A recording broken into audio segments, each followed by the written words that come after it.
والصلاة والسلام على سيد المرسلين أما بعد فقد قال الله تبارك وتعالى في القرآن المجيد والفرقان الحميد أعوذ بالله من الشيطان الرجيم بسم الله الرحمن الرحيم وما أرسلناك إلا رحمة للعالمين وقال أيضا وإنك لعلى خلق عظيم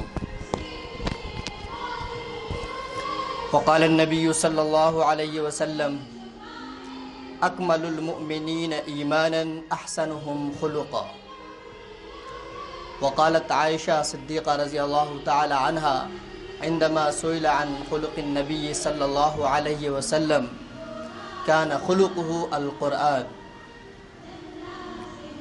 میرے محترم بزرگوں اور دوستو،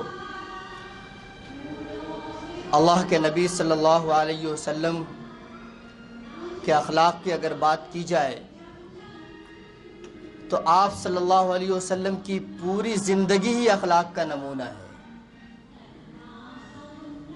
اسی کو قرآن نے کہا ہے کہ وَإِنَّكَ لَعَلَى خُلُقٍ عَظِيمٍ، آپ اخلاق کے اعلیٰ معیار پر قائم تھے. اور اما عائشہ صدیقہ رضی اللہ تعالی عنہ سے جب پوچھا گیا کہ آپ صلی اللہ علیہ وسلم کے اخلاق کے بارے میں بتائیے ہمیں، تو حضرت عائشہ صدیقہ رضی اللہ تعالی عنہ نے فرمایا تھا کہ آپ کے اخلاق کیا تھے؟ کان خلقہ القرآن، آپ کے اخلاق تو قرآن کریم ہیں. آپ صلی اللہ علیہ وسلم کے اخلاق میں سے صرف ایک پہلو پہ گفتگو کرنا چاہوں گا کہ آپ صلی اللہ علیہ وسلم نے غیروں کے ساتھ کیسا برتاؤ کیا. میرے محترم بزرگوں اور دوستو، اللہ تبارک و تعالی نے فرمایا کہ وَمَا أَرْسَلْنَاكَ إِلَّا رَحْمَةً لِلْعَالَمِينَ، کہ اللہ کے نبی صلی اللہ علیہ وسلم پوری دنیا کے لیے رحمت بن کر آئے تھے، رحمت للعالمین بن کر آئے تھے. مسلمانوں کے لیے بھی، غیروں کے لیے بھی، دشمنوں کے لیے بھی، جانی دشمن کے لیے بھی.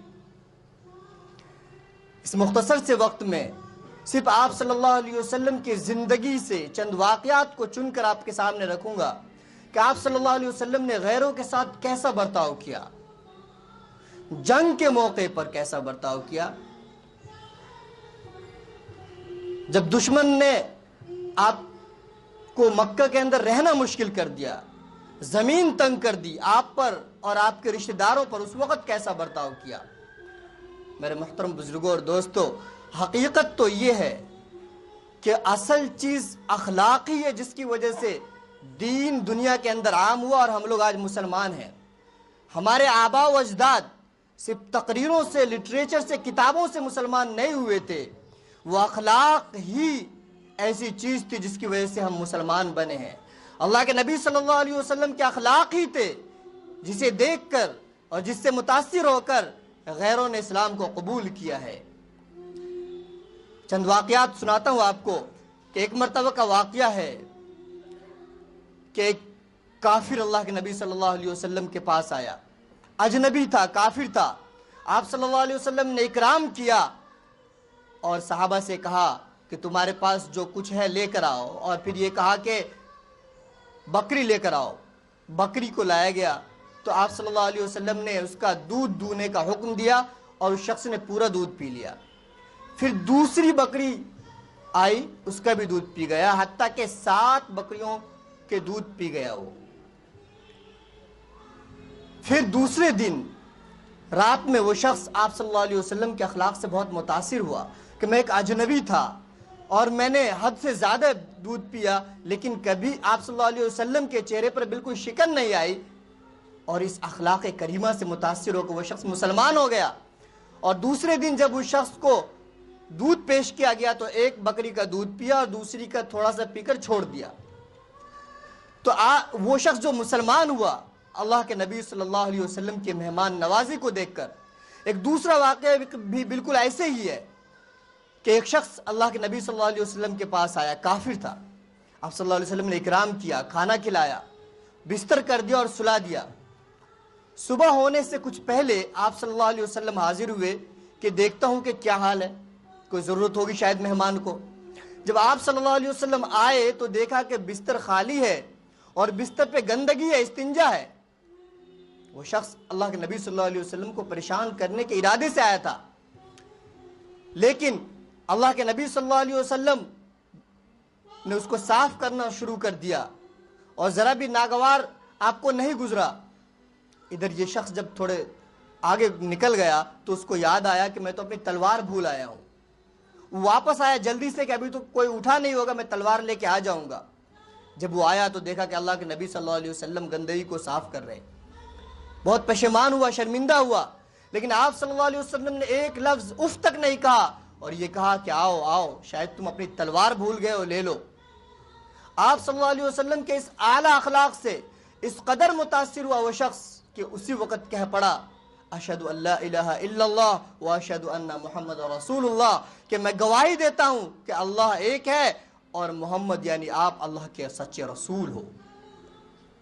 بہت سارے واقعات ہیں۔ اسی طریقے سے اللہ کے نبی صلی اللہ علیہ وسلم کو ایک خاتون نے زہر دے دیا تھا۔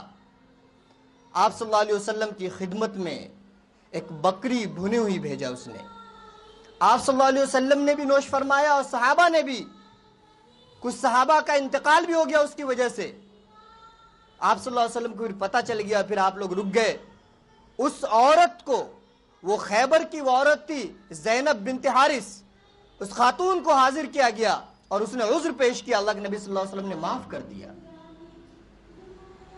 کتنے ہی واقعات ایسے ہیں کہ اللہ کے نبی صلی اللہ علیہ وسلم نے معاف کر دیا اور اس کی وجہ سے وہ لوگ مسلمان ہوئے۔ مکہ کے اندر اللہ کے نبی صلی اللہ علیہ وسلم ہے اور قحط کی وجہ سے لوگ اس قدر پریشان ہو گئے کہ ہڈیاں اور مردار کھانے پر مجبور ہو گئے۔ وہ لوگ جنہوں نے اللہ کے نبی صلی اللہ علیہ وسلم اور آپ کے خاندان والوں پر زمین کو اس قدر تنگ کر دیا تھا کہ بزنس کا بائیکاٹ، کاروبار کا بائیکاٹ، کھانے پینے کا بائیکاٹ، ہر طرح سے مجبور کر دیا تھا۔ قحط کی وجہ سے جب لوگ پریشان ہوئے تو ابو سفیان آتا ہے اللہ کے نبی صلی اللہ علیہ وسلم کی خدمت میں اور کہتا ہے اے اللہ کے نبی، کہتا ہے کہ اے محمد، آپ تو لوگوں کے ساتھ حسن سلوک کرتے ہو، آپ تو رشتہ داروں کے ساتھ صلہ رحمی کا معاملہ کرتے ہو، آپ دعا کر دیجئے۔ اللہ کے نبی صلی اللہ علیہ وسلم نے بالکل کچھ نہیں کہا اور دعا کی، اور اس دعا کی برکت سے اس قدر بارش ہوئی کہ 7 دنوں تک بارش ہوتی رہی۔ تو پھر بارش سے بھی وہ لوگ پریشان ہو گئے، پھر آئے تو اللہ کے نبی صلی اللہ علیہ وسلم نے دعا کی، اللہم حولینا ولا علینا، اس طرح کی دعا ہے جس کا ترجمہ ہے کہ اے اللہ بارش ہمارے ارد گرد میں برسا، ہمارے اوپر نہ برسا۔ تو اس طریقے سے بارش رک گئی آبادی پہ۔ اور بھی بہت سارے واقعات ہیں جہاں پہ اللہ کے نبی صلی اللہ علیہ وسلم نے اعلیٰ اخلاق کا مظاہرہ کیا ہے اور اس کو دیکھ کر لوگ مسلمان ہوئے۔ جنگ کے موقع کی بات آپ ذہن میں رکھیے کہ جنگ کا مطلب ہوتا ہے کہ سامنے والا جو ہے جانی دشمن ہے، آپ کے خون کا پیاسا ہے۔ اس وقت میں آپ صلی اللہ علیہ وسلم نے اعلیٰ اخلاق کو پیش کیا ہے۔ غزوہ بدر کے موقع پر مسلمان جس طرف تھے اس طرف پانی تھا، مسلمانوں نے پانی اسٹاک کر لیا تھا پینے کے لیے، لیکن جو دشمن تھے ان کے پاس پانی نہیں تھا، وہ لوگ پریشان ہو گئے۔ اگر آپ چاہتے تو ان کو پیاسے ہی مار سکتے تھے، تڑپا کے مار سکتے تھے، دشمن تھے وہ قتل کے لیے آئے ہی تھے، لیکن آپ صلی اللہ علیہ وسلم نے صحابہ سے کہا کہ نہیں، آنے دو، پانی لینے دو ان کو، اور موقع دیا، وہ لوگ پانی لے کر گئے۔ پھر یہی لوگ جب بعد میں گرفتار ہو کر آئے ہیں، دشمن ہیں، آج دشمنوں کے ساتھ کیسا معاملہ کیا جا رہا ہے کون نہیں جانتا، کہ ننگا کر کے اور کس طریقے سے ستایا جا رہا ہے دشمنوں کو، خاص کے جنگی قیدیوں کے ساتھ کیسا معاملہ کیا جاتا ہے۔ لیکن آپ صلی اللہ علیہ وسلم نے لوگوں سے کہا کہ ان کے کھانے کا نظم کرو، اور لوگوں سے کہا کہ ان کو کپڑے لا کر دو، کپڑے منگوائے ان کے لیے اور ان کے کھانے کا نظم کیا، ان کا اکرام کیا۔ اسی طریقے سے بہت سارے واقعات ہیں۔ غزوہ احد کے موقع پر اللہ کے نبی صلی اللہ علیہ وسلم پر بھی حملہ ہوا، متعدد صحابہ شہید ہوئے، بڑے بڑے صحابہ، حضرت حمزہ رضی اللہ تعالی عنہ آپ صلی اللہ علیہ وسلم کے چچا، حضرت مصعب بن عمر رضی اللہ تعالی عنہ جس کو اللہ کے رسول صلی اللہ علیہ وسلم نے سب سے پہلا معلم بنا کر اور مبلغ بنا کر مدینہ بھیجا تھا، وہ بھی شہید ہوئے۔ آپ صلی اللہ علیہ وسلم پر حملہ ہوا اور خود جو ہے اللہ کے نبی صلی اللہ علیہ وسلم کے چہرے مبارک سے دھنس گیا. تو ایک صحابی رہتے ابو عبیدہ بن جراح نے دانت سے نکالا تھا اس کو, اور ان کے بھی 2 دانت شہید ہو گئے تھے. اس موقع پر سب لوگ پریشان تھے اور صحابہ نے کہا اے اللہ کے نبی صلی اللہ علیہ وسلم آپ تو نبی ہیں, آپ بد دعا کر دیجئے ان لوگوں کے لیے, ہمیں کتنا ستایا ان لوگوں نے. لیکن آپ غور کیجئے اللہ کے نبی صلی اللہ علیہ وسلم کے کیا الفاظ تھے. مسلم شریف کے اندر روایت موجود ہے, مسلم شریف کے الفاظ ہیں کہ انی لم ابعث لعانا انما بعثت رحمہ, میں لعنت کرنے والا بنا کر نہیں بھیجا گیا ہوں, میں تو رحمت بنا کر بھیجا گیا ہوں. مجھ سے یہ نہیں ہو سکتا کہ میں بد دعا کروں, اور آپ نے بد دعا نہیں کی. طائف کے موقع پر اللہ کے نبی صلی اللہ علیہ وسلم کو کس قدر ستایا گیا کون نہیں جانتا اس واقعے کو. بعض روایتوں سے اور بعض کتابوں سے تو ایسا پتہ چلتا ہے کہ اتنا ستایا اور اتنے پتھر برسائے تھے ان لوگوں نے اللہ کے نبی صلی اللہ علیہ وسلم پہ کہ آپ صلی اللہ علیہ وسلم کے پیر میں جو جوتے تھے وہ پیر سے خون سے چپک رہے تھے. آپ صلی اللہ علیہ وسلم ایک باغ میں آ کر بیٹھ جاتے ہیں, انتہائی مایوسی کا عالم ہے. تو اللہ تبارک و تعالیٰ نے بادل کے ذریعے آپ پہ سایہ کیا ہے, اور اس بادل کے ٹکڑے سے حضرت جبرائیل علیہ السلام آپ سے مخاطب ہوئے اور یہ کہا کہ جو کچھ آپ کے ساتھ گزرا ہے اللہ نے دیکھ لیا ہے, اور آپ کے پاس پہاڑ کے فرشتوں کو بھیجا ہے, آپ جو حکم کریں گے وہی ہوگا. بادل کے فرشتے, پہاڑ کے فرشتے آتے ہیں اور اللہ کے نبی صلی اللہ علیہ وسلم سے کہا کہ اس قدر آپ کو ستایا ہے, آپ اگر حکم دیں تو اس طائف کے دونوں طرف جو پہاڑ ہیں اسے ہم ملا دیں اور یہ لوگ یہیں پہ مر کے رہ جائیں, دب کے رہ جائیں. اللہ کے نبی صلی اللہ علیہ وسلم نے کہا نہیں, یہ مجھ سے نہیں ہو سکتا, مجھے امید ہے کہ اگر یہ نہیں تو ان کی اولاد میں سے کوئی آئے گا جو ایمان لائے گا. یہ تھے اللہ کے نبی صلی اللہ علیہ وسلم کے اعلیٰ اخلاق. جنگ کا موقع ہے, جنگ کا موقع ہے. غزوہ ذات الرقاع کے موقع پر اللہ کے نبی صلی اللہ علیہ وسلم ایک پیڑ کے سائے میں جا کر آرام کرنے لگتے ہیں. جنگ کا موقع ہے یاد رکھیے, اور ایک کافر دشمن غورث بن حارث آتا ہے اور اللہ کے نبی صلی اللہ علیہ وسلم پہ تلوار سوت کے کھڑا ہو جاتا ہے اور بدتمیزی کے ساتھ کہتا ہے کہ محمد بتا اب تجھے کون بچا سکتا ہے. اللہ کے نبی صلی اللہ علیہ وسلم نے کہا کہ اللہ. اس قدر روب پڑا اس لفظ کا کہ وہ شخص کانپنے لگا, تلوار ہاتھ سے چھوٹ گئی. آپ صلی اللہ علیہ وسلم نے تلوار لی اور کہا اب تجھے کون بچائے گا یہ بتا. تو اس نے کہا آپ ہی بچا سکتے, اور کون بچا سکتا ہے. آپ نے اسے بھی معاف کر دیا. جانی دشمن ہے, جنگ کا موقع ہے, آپ کو مارنے کے لیے تیار ہے, اس شخص کو بھی معاف کر دیا. روایت سے پتا چلتا ہے کہ وہ شخص اپنے قبیلے میں گیا اور جا کر کہا اے لوگوں میں ایسے شخص کے پاس سے آیا ہوں جو اس دنیا کے اندر سب سے اچھے اخلاق کا مالک ہے, اور وہ اسلام لے آیا. کتنے ہی واقعات ہیں. اللہ کے نبی صلی اللہ علیہ وسلم کے پاس ایک یہودی آیا اور یہ کہا السلام علیکم. اما عائشہ صدیقہ رضی اللہ تعالیٰ وہاں تھی اور غصے میں انہوں نے کہا کہ ہلاکت ہو تمہارے اوپر. غصہ ہو گئی اس لیے کہ السلام علیکم کا مطلب ہوتا ہے کہ تمہارے اوپر ہلاکت ہو. بدتمیزی کی تھی اس نے, لیکن اللہ کے رسول صلی اللہ علیہ وسلم نے اما عائشہ صدیقہ رضی اللہ تعالیٰ عنہ سے کہا ان اللہ یحب الرفق فی کل امر, کہ اللہ تبارک و تعالی ہر معاملے کے اندر نرمی چاہتے ہیں. نرمی چاہتے ہیں. آپ غصہ کیوں ہو رہی ہو, میں نے تو جواب دے دیا, میں نے تو وعلیکم کہہ دیا ہے. یہ تھے آپ صلی اللہ علیہ وسلم کے اعلیٰ اخلاق. کسی بھی موقع پر آپ صلی اللہ علیہ وسلم نے یعنی بدلہ نہیں لیا, انتقام نہیں لیا, عفو درگزر سے ہمیشہ کام لیا ہے. اسی طریقے سے زید بن سانہ ایک یہودی ہے, آپ صلی اللہ علیہ وسلم نے ان سے کچھ قرض لیا تھا. 3 دن پہلے مطالبے کے لیے آ گیا اور بدتمیزی سے کہنے لگا کہ تم ابو طالب کے اولاد سب ایسے ہی ہوتے ہو, تم لوگ ادا نہیں کرتے صحیح سے, وعدہ کی خلاف ورزی کرتے ہو. اور چادر کو پکڑ کے اس قدر کھینچا کہ آپ صلی اللہ علیہ وسلم کو کافی تکلیف ہوئی اس سے.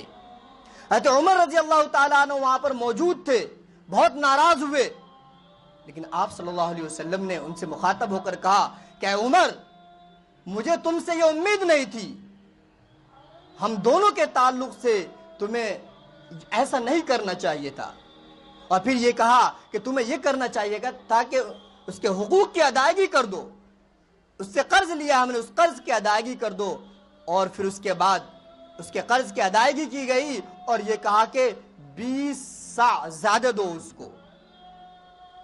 وہ شخص بھی اللہ کے نبی صلی اللہ علیہ وسلم کے اس اعلیٰ اخلاق کو دیکھ کر، اس عفو و درگزر کے معاملے کو دیکھ کر مسلمان ہو گیا۔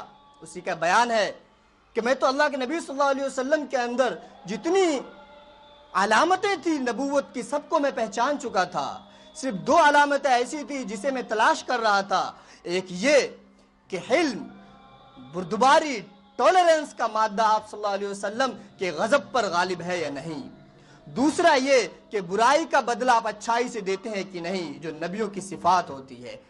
وہ دونوں چیز میں نے پالی اور وہ شخص مسلمان ہو گیا۔ آپ صلی اللہ علیہ وسلم غیر یہودی دشمن جو تھے ان کی بھی جا کر عیادت کیا کرتے تھے۔ چنانچہ ایک یہودی لڑکا تھا، آپ صلی اللہ علیہ وسلم کی خدمت کیا کرتا تھا، وہ بیمار ہو گیا تو آپ صلی اللہ علیہ وسلم اس کے گھر گئے ہیں اور اس کی عیادت کی ہے۔ یہی نہیں، ان کے جنازوں کا بھی اکرام کیا کرتے تھے۔ چنانچہ ایک روایت کے اندر ہے کہ آپ صلی اللہ علیہ وسلم صحابہ کے ساتھ بیٹھے ہوئے تھے اور ایک جنازہ گزرا تو آپ صلی اللہ علیہ وسلم کھڑے ہو گئے۔ صحابہ نے کہا اے اللہ کے نبی صلی اللہ علیہ وسلم، یہ یہودی ہے، مسلمان نہیں ہے، اب کیوں کھڑے ہو گئے؟ آپ صلی اللہ علیہ وسلم کے الفاظ تھے الیست نفسن، ٹھیک ہے مسلمان نہیں ہے لیکن کیا انسان بھی نہیں ہے؟ انسان تو ہے، انسان کا بھی تو اکرام ہے۔ یہی وہ اعلیٰ اخلاق تھے جسے صحابہ نے، تبع تابعین نے، علماء اکرام نے اپنایا تو آج ہم مسلمان ہیں اور دنیا میں اسلام پھیلا۔ ہندوستان کے بادشاہوں کے ذریعے سے اسلام نہیں پھیلا ہمارے ہاں، بلکہ صوفیاء اکرام، علماء اکرام، مبلغین کے اعلیٰ اخلاق کے ذریعے پھیلا ہے۔ کہ افسوس کا مقام ہے کہ جن کی قبر کو آج لوگوں نے میلہ ٹھیلا کی جگہ بنا رکھا ہے۔ اعلیٰ اخلاق انہوں نے پیش کیا اور اس کی وجہ سے ہم لوگ مسلمان ہوئے۔ تو میرے بزرگوں اور دوستوں، اللہ کے نبی صلی اللہ علیہ وسلم کی زندگی سے ان چند واقعات کو سنانے کے بعد میں صرف ایک پیغام دینا چاہتا ہوں، وہ یہ کہ اگر آج ہم اسلام کی تبلیغ کرنا چاہتے ہیں، دوسروں تک اسلام کا پیغام پہنچانا چاہتے ہیں، تو اس کے لیے سب سے بہتر راستہ ایک اور صرف ایک ہے، وہ یہ ہے کہ ہم ان اخلاق سے مزین کر لیں اپنے آپ کو، غیروں کے ساتھ بھی وہی اخلاق پیش کریں، تو یقین جانیے وہ دن دور نہیں کہ ہمارے پڑوسی، ہمارے دودھ والے، ہمارے ڈرائیور، ہمارے ملنے جلنے والے، وہ بھی ہمارے اعلیٰ اخلاق کو دیکھ کر مسلمان ہو جائیں گے۔ انہی چند باتوں کے ساتھ اپنی بات ختم کرتا ہوں۔ اللہ تبارک و تعالی ہم تمام لوگوں کو اللہ کے نبی صلی اللہ علیہ وسلم کے اخلاق حسنہ کو اپنانے کی توفیق عطا فرمائے۔ وآخر دعوانا الحمدللہ رب العالمین۔